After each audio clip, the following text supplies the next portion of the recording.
Simple tasty and Emmy snack box recipe అయితే చూసేద్దాం. కావాల్సిన ఇంగ్రీడియంట్స్ చూసారు కదా. బటర్లోకి సన్నగా కట్ చేసుకున్న కొత్తిమీర, సన్నగా కట్ చేసుకున్న వెల్లుల్లిపాయ ముక్కలు వేసేసుకుని ఇందులోకి నేను కంట్రీ డిలైట్ వాళ్ళది ఆరిగనో అయితే వాడుతున్నాను.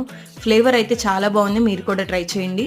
ఇందులోకి ఆరిగనో యాడ్ చేసేసుకున్న తర్వాత కొంచెం చిల్లీ ఫ్లేక్స్ కూడా వేసుకుంటున్నాను. ఇందులోకే కొంచెం ఉప్పు కూడా వేసుకోవాలి. ఉప్పు తక్కువే పడుతుంది, చూసి వేసుకోండి. ఇందులోకి మంచి టిప్ ఏంటంటే కొంచెం ఆయిల్ యాడ్ చేసుకుని మిక్స్ చేసుకున్నారంటే బ్రెడ్కి బాగా స్ప్రెడ్ అవుతుంది. చూస్తున్నారు కదా ఎంత క్రీమీగా ఉందో. ఇది బన్స్లోకైనా బ్రెడ్లోకైనా చాలా బాగుంటుంది. ఈ స్ప్రెడ్ని ఇలాగా స్ప్రెడ్ చేసేసుకోవాలి. బ్రెడ్ అంతా స్ప్రెడ్ చేసుకున్న తర్వాత పైన ఇంకొక స్లైస్ పెట్టేసుకుని నేను సిమ్లో పెట్టుకుని కాల్చుకుంటున్నాను. ఇలా కాల్చేటప్పుడు పైన కూడా బటర్ అప్లై చేసుకోండి, బాగుంటుంది.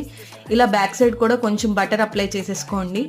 2 సైడ్స్ ఇలా బటర్ అప్లై చేసుకుని గోల్డెన్ బ్రౌన్ వచ్చేలాగా వేయించుకుంటే టేస్టీగా ఎమ్మీగా స్నాక్ రెడీ అయిపోతుంది.